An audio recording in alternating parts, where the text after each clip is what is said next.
praktikum pertama kita lihat superkelas krustase. Nah, morfologi dan ciri khas dari krustase ini, pertama hidup dalam air, bernapas dengan insang, punya 2 antena, dan paling sedikit punya 3 pasang rahang.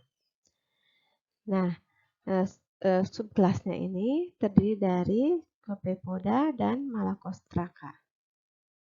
Dari kelas krustase ini, kita lihat subkelas Copepoda, ada ordo Copepoda. Ini ukurannya kecil ya, hanya dapat dilihat dengan mikroskop. Kemudian tidak punya perisai atau karapak, jadi tidak punya kulit yang tebal ya di luar permukaan tubuhnya. Kemudian dia punya 1 pasang maksila dan punya 4-5 pasang kaki. Tidak punya mata majemuk. Kemudian ada ciri khas yang betina itu selalu membawa kantung telur.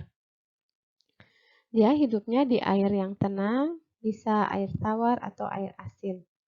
Nah, Copepoda air tawar dapat menjadi intermediate host dari parasit yang infektif bagi manusia.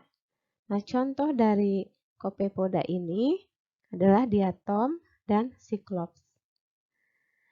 Nah, itu bila kita periksa ya misalnya di sungai yang tidak terlalu deras, kita lihat di endapannya ya. Nah, kita kalau melihat di mikroskop itu banyak sekali diatom. Nah, kemudian kalau Cyclops, dia aktif berenang ya, karena dia punya alat gerak. Nah, Cyclops ini dan diatom ini bisa menjadi intermediate host pertama dari cacing pita ikan Diplobothrium latum. Oke, kemudian selain itu Cyclops juga bisa jadi intermediate host dari cacing nematoda Rancunculus medinensis dan Gnathos spinigerum. Ini adalah morfologi dari Cyclops. Kita bisa lihat khas sekali bahwa pada yang betina dia punya kantung telur yang ada di kanan dan kiri tubuhnya.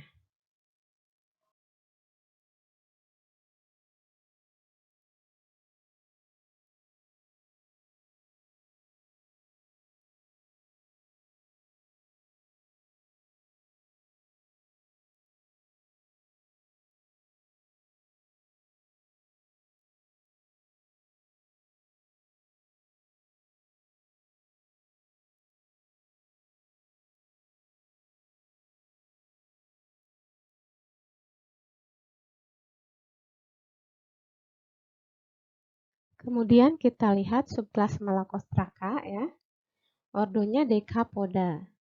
Ingat Deca itu 10. Jadi dia punya 10 kaki atau sama dengan 5 pasang kaki ya. Nah, ini ukurannya tidak mikroskopik tapi besar ya ukurannya.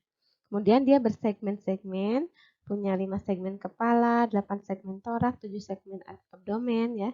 Kemudian dia punya karapak ya, kulit yang keras yang menutupi bagian tubuhnya. Oke. Kemudian dia punya tonjolan-tonjolan ya, 3 pasang maxillipeds, 5 pasang kaki.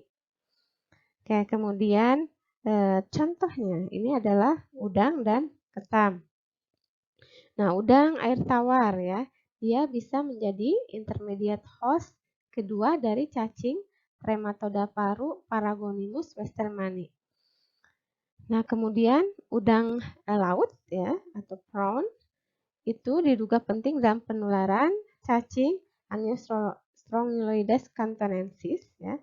Kemudian ketam, tadi udang ya, sekarang ketam air tawar ya atau payo, dia bisa menjadi intermediate host dari cacing Trematoda paru Paragonimus westermani.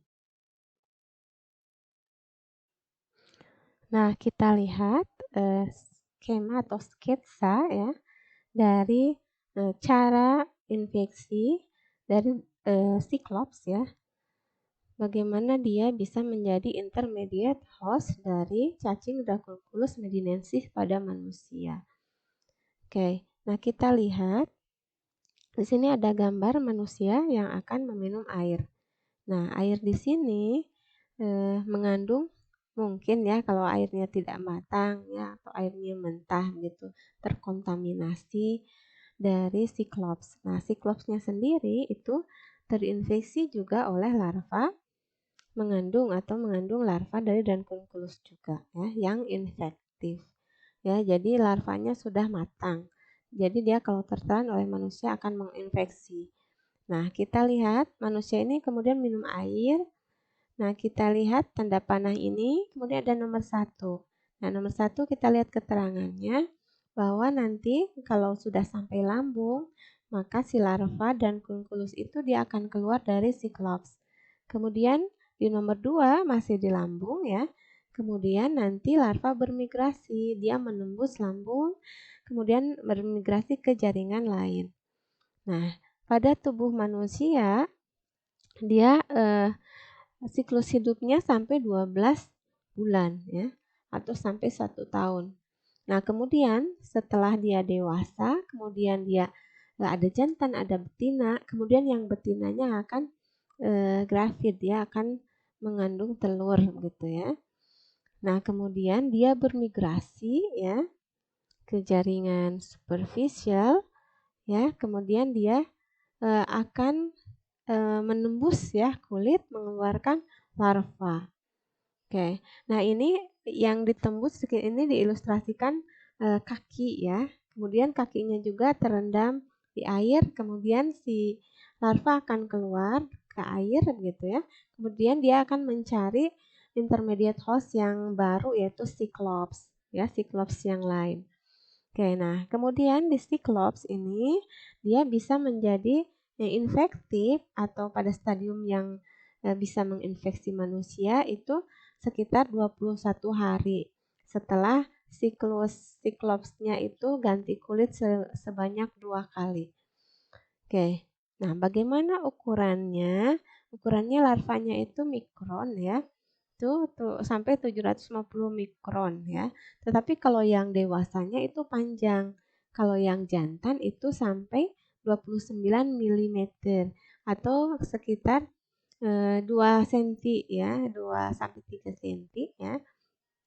Kemudian yang betina ini panjang sekali, dia bisa sampai 1200 mm ya atau sekitar 120 cm ya. Nah, bagaimana pengaruhnya ya pada host ya, pada manusia sebagai host? Nah, ini bisa menimbulkan luka yang sangat gatal dan terasa seperti terbakar. Ini warnanya hitam, khas. Kemudian bisa juga dia menjadi kalsifikasi ya pada khususnya pada kaki, daerah kaki ya. Oke, ini keterangan patologi dan klinisnya. Oke, nah ini yang gravid female, dia menyebabkan gatal-gatal dan seperti burning sensation ya, seperti terbakar gitu ya. Kemudian menyebabkan borok ya, terutama pada kaki karena dia bisa mengundang bakteria infeksi sekunder dari bakteri ya. Kemudian bisa juga dia terkalsifikasi ya di kaki, di tulang gitu ya, sekitar tulang. Oke, kemudian nah bagaimana distribusinya? Kita lihat gambarnya, dia alhamdulillah tidak ada ya di Indonesia, tapi persebarannya itu ada di benua Afrika. Kita lihat bagaimana peranan siklops sebagai intermediate host pertama dari cacing Dipilobothrium latum ya atau cacing pita pada ikan. Nah, kita lihat gambar manusia di sini. Nah, manusia itu memakan daging ya, daging ikan. Tapi daging ikannya itu yang mentah atau setengah matang. Tapi daging ikan yang bagaimana? Daging ikan tersebut mengandung Plerocercoid ya. Oke, atau kista dari cacing pita itu ya, yang pada ikan. Oke. Nah, kemudian apabila dia termakan, masuk ke dalam saluran pencernaan, kemudian pada usus, nah, maka cacingnya akan keluar ya, akan keluar. Nah, karena cacing itu punya skoleks atau kepala yang ada sakernya, maka dia akan menembus dan menempel ya skoleknya itu pada mukosa ini usus halus. Oke, nah kita lihat ini dia menancapkan kepalanya pada mukosa usus halus, kemudian dia menjadi panjang ya dan bereproduksi ya, segmen-segmennya terus tumbuh. Oke. Nah, kemudian apakah hanya manusia yang bisa terinfeksi? Ternyata tidak ya. Reservoirnya bisa juga hewan lain, bisa anjing, kucing, kemudian mamalia lain yang liar ya, di mana dia akan makan ikan ya, misalnya malah mereka makan ikannya ikan mentah ya. Oke, nah bagaimana masa hidupnya? Masa hidupnya itu beberapa tahun dia bisa bertahan di dalam hostnya atau inangnya. Dan tadi matangnya itu bisa 3 minggu ya waktunya menjadi cacingnya itu. Oke, nah apabila cacingnya sudah bereproduksi dan mengandung banyak telur, nah telurnya itu dikeluarkan bersama feses dari penderita ya. Kemudian telurnya itu mencapai perairan, dia akan menetas menjadi Coracidium. Nah, Coracidium ini berenang ya, berenang bebas ya. Dia akan dimakan ya oleh Cyclops sebagai intermediate host pertama. Oke, tadi ya Coracidium nanti akan berkembang menjadi namanya Procercoid. Oke. Nah, kemudian Cyclops yang tadi mengandung Procercoid kemudian dimakan lagi oleh ikan. Oke. Ikan apa di sini? Nah, bisa ikan carp atau trout ya. Nah, ikan karper atau ikan mas ya, atau trout semacam ikan salmon ya, mirip salmon. Nah, ikan-ikan ini berperan sebagai intermediate host kedua ya. Tadi Cyclops intermediate host pertama, ini intermediate host kedua. Oke, bagaimana kemudian perkembangannya pada ikan? Nah, Procercoid ini kemudian akan membentuk Plerocercoid ya, membentuk Plerocercoid. Letaknya adalah di muscle atau di otot atau di daging gitu ya. Nah, daging ini apabila dimakan mentah oleh manusia yang sehat, maka dia akan terinfeksi. Nah, siklusnya berlanjut seperti itu. Jadi melibatkan hostnya manusia ya atau reservoirnya atau inangnya itu manusia atau mamalia, tetapi intermediate hostnya ada dua yaitu Cyclops dan ikan. Oke, bagaimana bentuknya? Nah, ini bentuk skoleknya ya. Dia punya suctorial groups ya atau sucker ya atau penghisap ya. Jadi dia menempelkan pada dirinya pada intestin atau pada usus dengan skoleknya. Kemudian dia punya segmen-segmen ya. Ini bisa sampai 10 meter panjangnya. Jadi panjang sekali ya. Nah, ini isinya segmennya ya. Nah, di antaranya ada ini organ reproduksinya ya. Oke. Nah, kemudian bagaimana sih gejala klinisnya? Nah, biasanya tidak ada gejala klinis, namun pada kasus-kasus tertentu bisa menyebabkan anemia megaloblastik apabila mungkin jumlah cacingnya sudah banyak ya. Kenapa terjadi? Karena ada penyerapan ya dari vitamin B12 pada tubuh manusia itu oleh si cacing tersebut.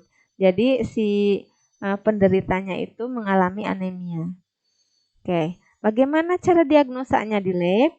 Kita bisa menemukan pada feses ya, menemukan egg atau telurnya dan segmen-segmennya, gitu ya. Oke. Nah, kemudian distribusinya di mana? Distribusinya itu menyebar di seluruh dunia ya, dari mulai Amerika ya, Afrika ya sampai ke Asia. Oke, jadi kasusnya itu di seluruh dunia ada. Baik, kita lihat peranan crab ya atau kepiting sebagai intermediate host kedua dari cacing Paragonimus westermani atau cacing hisap pada paru-paru. Nah, kita lihat ada mamalia ya yang lain atau kita lihat gambar manusia di sini. Nah, kita lihat bahwa dia menelan sesuatu ya. Sesuatunya yaitu menelan metacercaria yang berada pada kepiting ya. Jadi kepiting yang dia makan itu mengandung metacercaria. Nah, kepiting yang bagaimana? Tentu saja yang tidak matang ya atau yang mentah atau setengah matang. Oke. Kemudian metacercaria yang berbentuk kista itu kemudian akan keluar cacingnya ya. Nah, ini dan istilah ekskist atau berubah ya, tidak bentuk kista lagi. Kemudian cacingnya akan kemudian berada tertelan ya ini. Nah, kita lihat gambarnya ditelan, kemudian masuk ke saluran pencernaan, ini lambung, kemudian sudah masuk ke usus ya, small intestine atau usus halus. Nah, di usus halus kemudian dia akan keluar dari usus ya, menembus dinding usus. Nah, kemudian berpenetrasi atau menembus diafragma. Kita lihat gambarnya, menembus diafragma ya dan saluran pleura ya. Kemudian dia akan diam ya di paru-paru. Ya, jadi dia akan diam di paru-paru. Oke. Tetapi ada jalur yang lain juga. Dia itu tidak masuk ke paru-paru, tapi dia berpenetrasi menembus jaringan yang lain di luar paru-paru. Dia bisa masuk ke organ yang lain. Oke, kita lihat bagaimana setelah dia menelan metacercaria kemudian akan masuk ke paru-paru cacingnya. Nah, kita lihat di gambar yang sebelah sini. Nah, dia akan hidup di paru-paru sekarang. Oke, menyebabkan kerusakan pada paru-paru dan kesulitan untuk bernapas begitu ya. Nah, kita lihat ini tinggal di sini. Nah, masa hidupnya itu 5 sampai 6 tahun. Jadi sangat lama juga ya. Nah, penderita itu bisa kemudian mengeluarkan dahak ya, sputum, yang mengandung telur ya. Atau kemudian dahak itu tertelan, ini dahak itu tertelan ke saluran pencernaan, kemudian masuk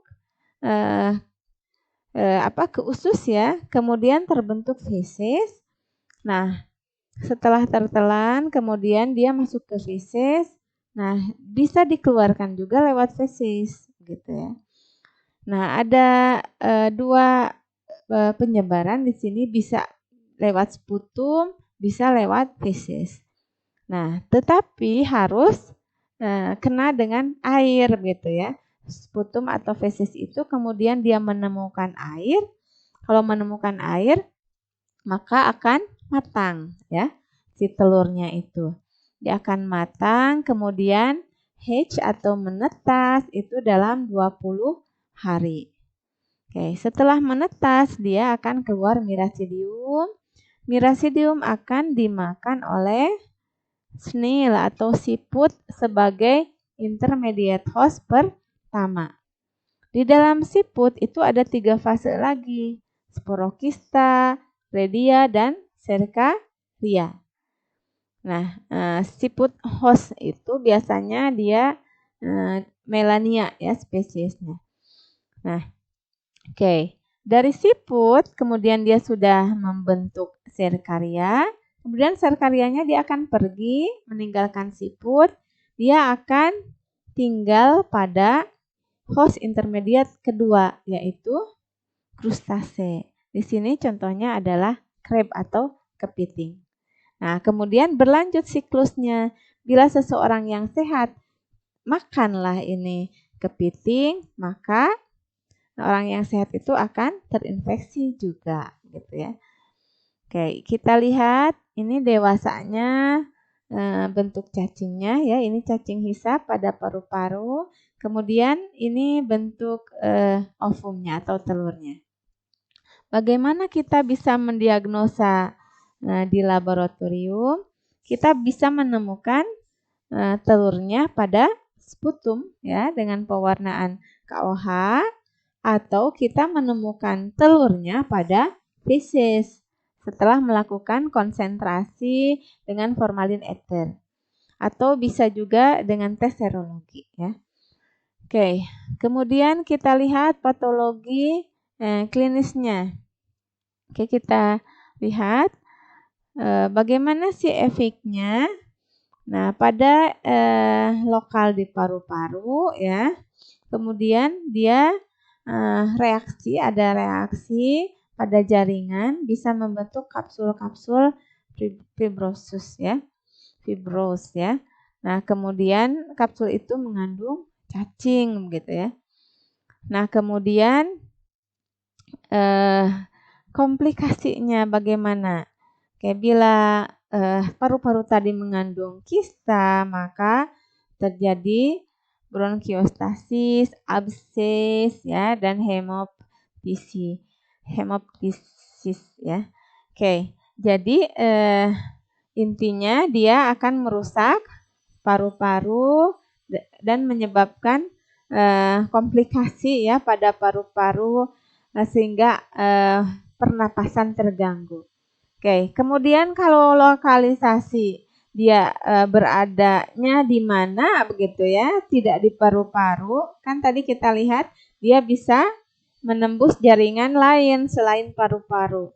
Maka contohnya jaringan yang lain misalnya pada otak ya, bukan paru-paru, dia tinggal di otak, maka akan menyebabkan epilepsi ya, gangguan pada otaknya menyebabkan epilepsi. Oke. Nah, kemudian ciri-cirinya terjadi eosinofilia ya. Kemudian ada batuk ya, sputum berwarna coklat, bergelatin, kemudian tidak enak di dada ya. Kemudian napas pendek ya. Kemudian nyeri ya, nyeri dada. Oke. Bagaimana distribusinya? Distribusinya kita lihat petanya. Ini berbagai benua ya, berbagai benua, termasuk kita lihat ada sebagian wilayah Indonesia.